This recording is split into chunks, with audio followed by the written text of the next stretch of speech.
Muchos saludos a todos y todas. Gracias a las compañeras y compañeros de la prensa por responder a esta convocatoria de la delegación senatorial del PIB. En el día de ayer conmemoramos el Día de las Madres. Hoy va a haber aquí una actividad y como saben, este tipo de ocasiones siempre está lleno de frases así muy dulces y de flores y de todo tipo de buenos deseos. Lo que queremos presentar hoy, Adrián y yo, es la necesidad de llevar ese tipo de discurso ya trillado a un nivel distinto y convertirlo en acción sobre las cosas que en Puerto Rico, o algunas de las cosas que en Puerto Rico son importantes para las mujeres y las personas gestantes. Este es un país en el que criar es bien difícil y hemos escuchado, ¿verdad?, en el pasado algunas expresiones desafortunadas sobre el asunto, pero es muy difícil criar en un país en el que tener empleo estable, conseguir vivienda, conseguir una buena escuela, es un reto enorme para la mayoría de las familias. En el día de hoy estamos haciendo un llamado a que desde el gobierno se valore la maternidad con medidas muy específicas, muy puntuales, algunas de las cuales son ya temas emblemáticos del Partido Independentista y otras que responden a acercamientos más recientes, a colaboraciones que hemos tenido con distintas organizaciones. Todo esto lo queremos poner en el marco de varios informes que se han presentado recientemente. El informe, por ejemplo, de March of Dimes le da a Puerto Rico una calificación de F en el tema de nacimientos y maternidad. En Puerto Rico han aumentado los nacimientos prematuros, ha aumentado la mortalidad infantil. Son criterios a los que el Estado debería estarle dando atención. Y temprano este año, en enero, el CDC publicó un informe documentando que ya habíamos pasado del 50% de las cesáreas. 50.9% de los nacimientos en Puerto Rico son mediante cesáreas.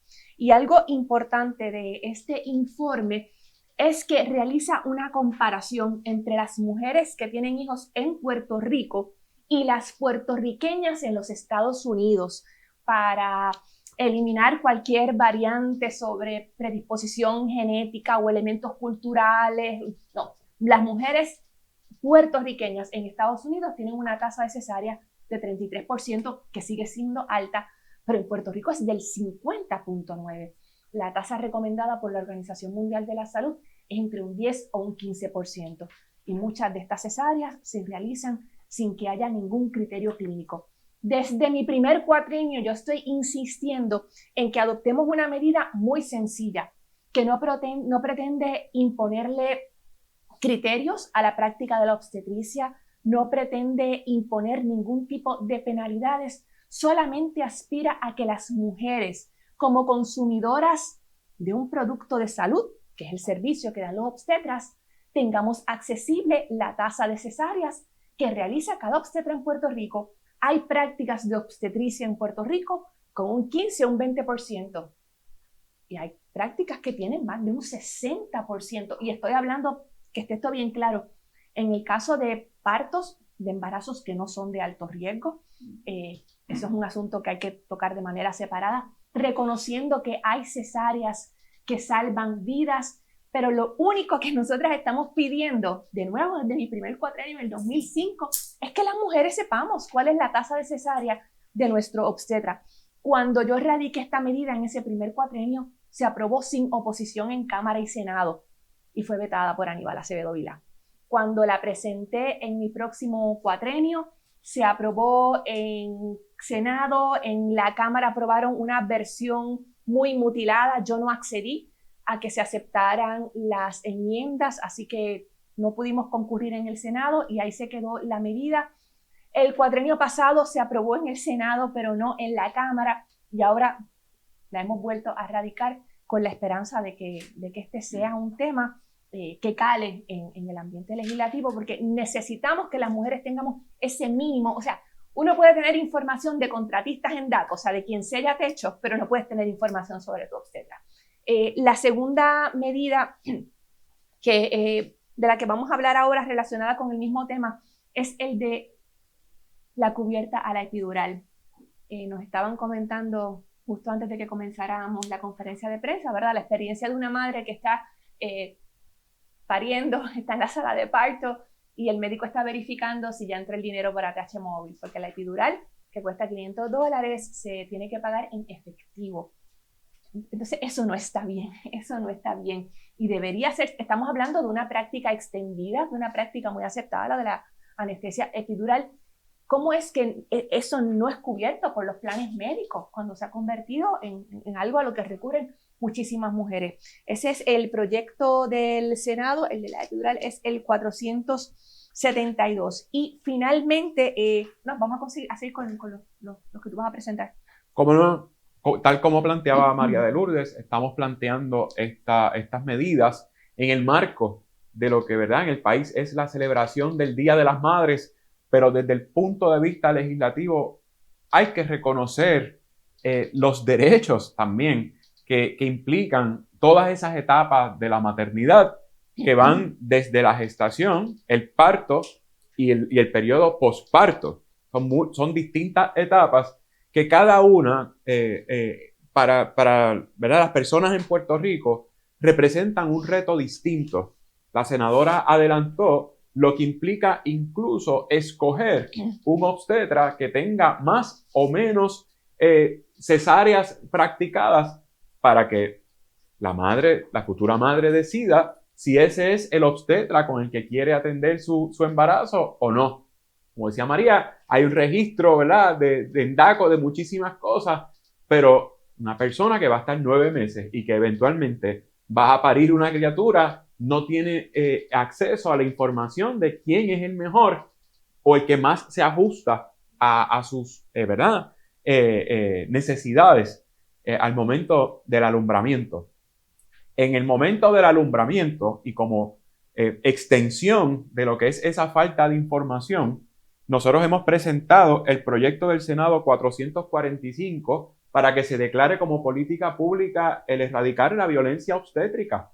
La violencia obstétrica no es otra cosa que realizar o practicar o no realizar o no practicar ciertas intervenciones durante el embarazo o en el parto basadas en un criterio científico. Sigue siendo el criterio médico porque es la decisión de ese obstetra o esa obstetra la que puede alargar o acortar, decidir practicar una cesárea versus un parto natural, pero basado en otras circunstancias como unas vacaciones, como un día feriado, como realizar 5 cesáreas en un día en lugar de un parto por la diferencia en tiempo que toma, ¿no? O sea, que es a conveniencia, no necesariamente es a la salud de la madre, ¿verdad?, que va a estar ¿verdad?, en el alumbramiento, sino la violencia obstétrica surge cuando se deja a un lado la salud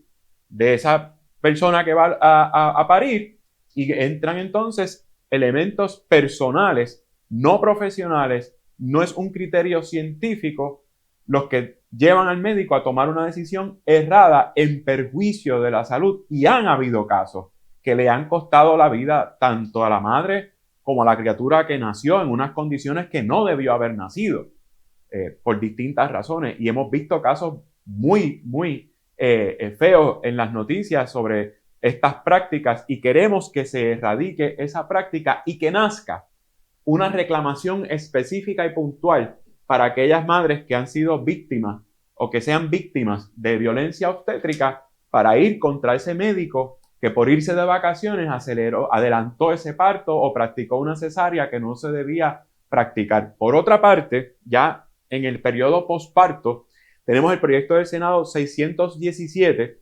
que ya es una ley, es la ley 101 del 2023, un proyecto que nació también de esta oficina y se convirtió en ley para crear un protocolo para identificar la depresión posparto y los posibles tratamientos. Bueno, depresión posparto es un término muy restrictivo en términos de lo que significa la salud mental después del parto. Depresión es un diagnóstico, pero hay otros trastornos de salud mental que se pueden derivar del alumbramiento, como trastorno, ¿verdad?, obsesivo-compulsivo, la misma depresión, trastorno de bipolaridad. En fin, hay que ampliar la protección que ya es ley a través de la Ley 101 del 2023 y tratarlo no como la depresión postparto, sino como los síntomas o síndromes postparto de salud mental. Y en ese camino va este proyecto para que no sea tan limitado a la depresión, que es un diagnóstico en sí mismo, y se pueda ampliar a esos otros trastornos que, según los datos de la Organización Mundial de la Salud, 1 de cada 7 mujeres que dan a luz representan algún tipo de dificultad o problema de salud mental, y aunque esa es la estadística, el 75% de esos casos que se identifican no reciben un tratamiento. Se identifican, pero el que se identifiquen no necesariamente significa que recibieron el tratamiento adecuado. Y este proyecto persigue ambas cosas: que se puedan identificar esos trastornos durante la gestación y el periodo postparto, y que una vez identificado, el protocolo establezca un diseño para entonces darles el tratamiento adecuado, porque eso va a favor de la salud física y mental, tanto de la madre como de esa criatura que ya nació y que está acompañando a esa madre. Ese proyecto en particular y la versión original, que fue la Ley 101, la estuvimos trabajando en colaboración con el programa de salud mental del recinto de ciencias médicas, y es importante subrayar que esa es parte de la misión de la universidad como promotora de política pública. Finalmente, presentamos la resolución del Senado 174, que un poco redondea todo lo que hemos hablado en el día de hoy. Es una petición para que se realice una investigación sobre la existencia, accesibilidad y suficiencia de salas de parto, de unidades materno-infantiles, en atención a la realidad demográfica del país, cuáles son los servicios perinatales disponibles, los servicios de maternidad. Hemos escuchado sobre el cierre de distintas salas de parto, hemos escuchado sobre la fuga de médicos. Entonces, en el caso particular de la salud perinatal, el Estado tiene que asumir una postura más activa. Habrán escuchado ya varias veces la expresión de que de Manatí a Mayagüez, por ejemplo, no hay un sitio donde parir, no hay un sitio donde parir. En algunas regiones tenemos un obstetra o una obstetra cubriendo 3 hospitales. La situación se está convirtiendo en insostenible. Cada vez son más, me comentaban un grupo de mujeres que trabajan con salud perinatal en el oeste, cada vez son más los casos en que son las enfermeras las que están recibiendo los bebés, porque humanamente el obstetra no puede llegar, no llega a tiempo. Entonces, ¿qué va a hacer el Estado ante esta situación? Estamos planteando que a través de la Comisión de Familia, Mujer, Personas de la Tercera Edad y Población con Diversidad Funcional se realice esta investigación y que incluya el explorar las posibilidades de alentar la presencia de otros recursos en la sala de parto. Las dulas, por ejemplo, que asisten en los partos y que pueden ser un elemento tremendamente importante. Las enfermeras parteras, en un momento en Puerto Rico hubo un gran programa de preparación de enfermeras parteras en el regional de Carolina, en el Federico Trilla. Las parteras que en este momento operan en un claroscuro y que dan la oportunidad de tener un parto en la casa, pero por no ser una profesión regulada, no la cubren los planes, entonces es económicamente inaccesible para muchísimas mujeres. Pero reiteramos que si queremos de verdad valorar la maternidad y valorar la niñez puertorriqueña, hay asuntos que el Estado tiene que atender. No podemos continuar con esta indiferencia ante un tema del que depende la existencia de las próximas generaciones en nuestro país. Sobre el tema de trastorno transitorio de salud mental perinatal, publicidad, ese diagnóstico lo tiene que hacer un psiquiatra. Sí, lo que estamos proponiendo es... Porque estoy pensando en algo que no va a ser a largo plazo necesariamente. Y el tiempo que pasa en lo que consigue una cita con un psiquiatra, bueno, sabemos lo que pasa. Entonces, no sé si se contemplaría o si es una locura, les voy a preguntar, pero que sea el propio médico que vea. No, es que eso, la ley que ya existe, lo que logramos que se aprobara el cuatrienio pasado, es que en la oficina del obstetra se provea un formulario que permita identificar indicios de trastornos de salud mental. De ahí entonces podemos pasar a un referido que puede ser un psiquiatra o puede ser una psicóloga. Y de nuevo, aquí tenemos el Centro de Salud Mental Perinatal en la Universidad de Puerto Rico, que es un recurso extraordinario. Pero sí, precisamente esa era la propuesta que nos hacían desde la universidad, que era importante, porque, o sea, una mujer recién parida, con todo lo que eso implica, lo último que vas a estar pensando es, ay, tengo algo que parece depresión, o tengo algo que parece... Estar gestionando servicios de salud mental. Puede afectar, por ejemplo, la lactancia. Exacto. Sí, sí. Está comprobado Sí. que las mujeres que ¿verdad? Son afectadas por estos síndromes, uno de los primeros factores es que se afecta el periodo de lactancia si están lactando, y era lo que no había antes. Antes dependían de identificar en el propio núcleo familiar algo que los llevara a sacar cita con un psiquiatra. Pues el protocolo establece que los mismos profesionales de la salud que están en esas etapas puedan identificar, activen el protocolo y entonces se refiera, por ejemplo, al Centro de Salud Perinatal de la universidad o profesionales de la salud mental que entiendan. Es un tema del que no se habla mucho y que se descarta como que estás cansada, no estás durmiendo lo suficiente. Pero, y volvemos un poco con lo que empezamos. Gestar en Puerto Rico es difícil, es difícil. Mujeres que trabajan a tiempo parcial y no tienen derecho a licencia de maternidad, o la licencia de maternidad es mucho menos tiempo que el tiempo que te va a exigir un cuido para recibir a tu bebé, es difícil. Entonces, es importante identificar esos trastornos y es importante que se tomen estas otras medidas para valorar la maternidad de las mujeres puertorriqueñas. ¿Las 4 habían sido radicadas antes, las 4? No. La resolución 174 es radicada por primera vez este cuatrenio y la de la enmienda sobre los trastornos de salud mental perinatal, el 617. El 617 es nuevo porque ya habiéndose convertido en ley el cuatrenio pasado, pues ya que se hizo ley, y este es para enmendar esa ley e incluir los otros trastornos y no ceñirlo solamente a la depresión. Sobre la medida para erradicar la violencia obstétrica, ¿qué protocolos se pudiesen emplear para evitarla o sería...? Nosotros estamos muy claros de que desde la legislatura no se pueden establecer estándares para la práctica. Lo que proveemos a través de este proyecto es una causa de acción específica que permita identificar elementos que le son únicos a la violencia obstétrica. Hace aproximadamente un par de años el Tribunal Supremo de Puerto Rico, no es la opinión principal, pero a través de una opinión escrita por la jueza presidenta, adoptó el concepto de violencia obstétrica. Era un caso en que precisamente para que, o sea, esto no es, no son anécdotas inventadas, no, en este caso un médico que se iba de vacaciones obligó a una mujer, le indujo el parto a una mujer porque él no iba a estar disponible en los próximos días, una mujer que no tenía ninguna señal de estar lista para dar a luz, un embarazo que había transcurrido sin ninguna complicación, forzaron el parto, indujeron el parto, utilizaron unas cantidades inadecuadas de medicamentos y la bebé murió al cabo de unos días. Y esa práctica de separe a ciertas horas en ciertos días, a ello es que se atribuye el que tengamos un número tan alto de cesáreas en Puerto Rico. ¿Ven proyectado que no habrá trabas en el hemiciclo en el proceso de poder pasarlo, asumiendo de que la gobernadora ha enviado